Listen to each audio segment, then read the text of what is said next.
भाइयों, मैं धर्मपाल मलिक जींद से हूँ। आज का हमारा टॉपिक है दुजाना स्टेट। 1947 तक हरियाणा के अंदर कई रियासतें थी, जैसे जींद की रियासत, लोहारू, पटौदी, दुजाना। उनमें से दुजाना एक थी। इस दुजाना रियासत की नींव अब्दुल समद खान ने सन 1806 के अंदर रखी थी, जब मराठों में और दौलतराव सिंधिया के अंदर लड़ाई हुई, जिसमें जो मराठों की हार हुई और ये हरियाणा का इलाका जो था वो अंग्रेज़ों के नीचे आ गया। अंग्रेज़ अपने राज्य का ज़्यादा विस्तार करना नहीं चाहते थे। उन्होंने पानीपत, सोनीपत और पलवल तक का इलाका तो अपने राज्य में मिला लिया और बाकी का इलाका जो नहीं अपने सैनिकों के अंदर बांट दिया, जिसके अंदर बहादुरगढ़ का नवाब, झज्जर का नवाब और जोनी पटौदी का नवाब, दुजाना का नवाब भी एक था। अब्दुल समद खान के वंशज जो थे नहीं, वो यूसुफ जई जाति के पठान थे, जो कि बन्नू से आए थे।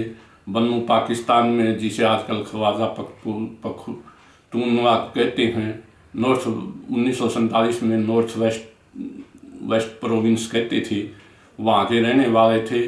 1901 के अंदर पंजाब का डिवीज़न करके अंग्रेज़ों ने एक नया प्रांत बना दिया, जिसको नॉर्थ वेस्ट फ्रंटियर प्रोविंस कहते थे। खान अब्दुल गफ़ार खान, जिसे फ्रंटियर गांधी कहा जाता है, वो भी इसी स्टेट के थे। इसके पंजाब के 5 ज़िले तोड़े गए थे: पेशावर, कोहाट, बन्नू, डेरा इस्माइल खान और हज़ारा। यहीं से सन 1398 के अंदर जब तैमूरलंग ने दिल्ली के ऊपर आक्रमण किया, तैमूरलंग जो नहीं वो ईरान का रहने वाला था, तो उसके साथ रहमत मलिक नाम का एक उसका सैनिक भी था। तैमूरलंग तो वापिस चला गया, लेकिन उसका जो सैनिक था वो झज्जर के पास, जिसे मुबारकबाद जहाज कहते थे, वहाँ पर बस गया। उसे 4 गांव की जागीर दे दी गई। अब्दुल समद खान उसी का वंशज था। उसके वंशजों ने रहमत मलिक के लगभग 100 वर्ष बाद दुजाना नामक गांव बसाया। यहाँ दुर्जन साहब नाम का एक फ़कीर तपस्या कर रहा था। वहीं उसके पास उसके वंशजों ने ज़मीन को साफ करके दुजाना नामक गांव बसाया और दुर्जन शाह के नाम पर इस गांव का नाम दुजाना रखा गया। अब्दुल समद खान ने लॉर्ड लेक की जो बड़ी सेवा की थी। उसने जो दौलतराव सिंधिया के साथ लड़ाई में, भरतपुर की लड़ाई में, और जब जसवंत राव होलकर 1806 के अंदर लाहौर की तरफ जा रहा था, तो सतलुज तक उसका पीछा किया था। इससे खुश होकर अब लॉर्ड लेक ने, जो अंग्रेज सेना का कमांडर था, 4 मई 1806 को एक सनद लिख दी और इसके अंदर रोहतक और हिसार के इलाके जो जॉर्ज थॉमस के अंडर में थे, उसको अब्दुल समद को दे दिए। लेकिन अब्दुल समद ये लगभग 400 गांव की रियासत थी, इसे संभाल न सका। किसानों ने विद्रोह कर दिया, रेवेन्यू देने से इनकार कर दिया। इस विद्रोह के अंदर अब्दुल समद का पुत्र और उसका दामाद मारा गया। अब्दुल समद ने अंग्रेज़ों से रिक्वेस्ट करके हिसार और रोहतक के इलाके वापस लौटा दिए और जोनी महराना और दुजाना नाम के 2 गांव की रियासत ले ली। ये काम ये ट्रांसफ़र 1809 के अंदर किया गया। अब्दुल समद ने 1806 से लेकर 1825 तक राज किया। उसके बाद उसका बेटा डुंडे खान जो था वो नवाब बना। डुंडे खान ने जो 1825 से 1850 तक राज्य किया। वो बड़ा समझदार और बहादुर व्यक्ति था। उसने अपने राज्य की जनता को संभाल के रखा। जब वो गद्दी पर बैठा तो उसके भतीजे अमीर खान ने भी अपने राज्य का क्लेम मांगा, जो कि उसके छोटे भाई का लड़का था।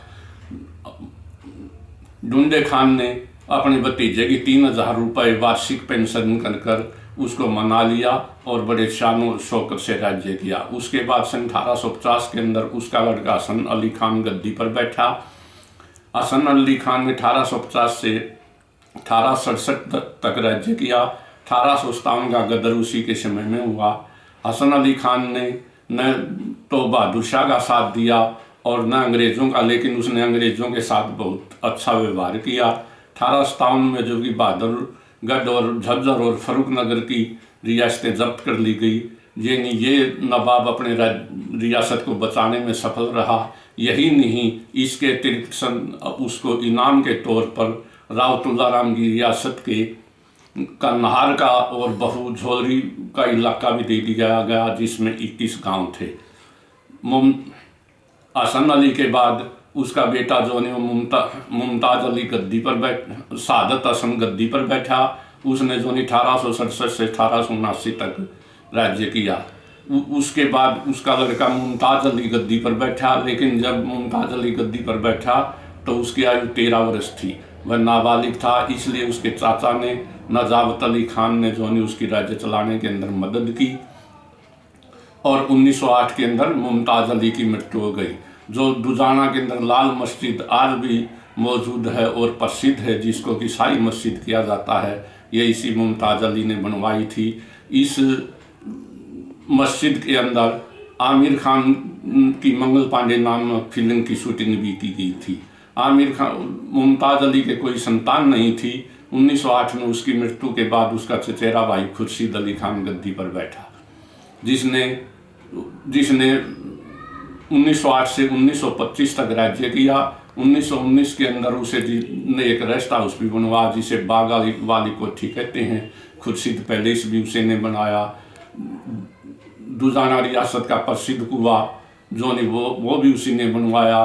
बावड़ियाँ बनवाई। उसके 1925 के बाद उसका जो ने पुत्र इफ्तिकार अली खान गद्दी पर बैठा, जो 1950 से जिसने 1948 तक नवाब रहा।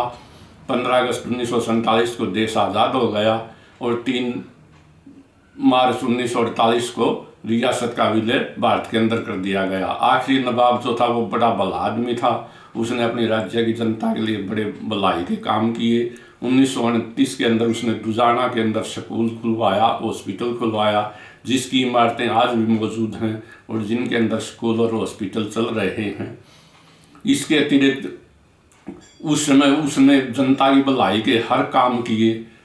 आज जैसे आजकल आदर्श गांव की धारणा की गई है, दुजाना उस समय एक आदर्श गांव था, जिसके अंदर पानी का प्रबंध, पानी के लिए बावड़ी थी। स्टेट अपनी खुद की बिजली पैदा करती थी।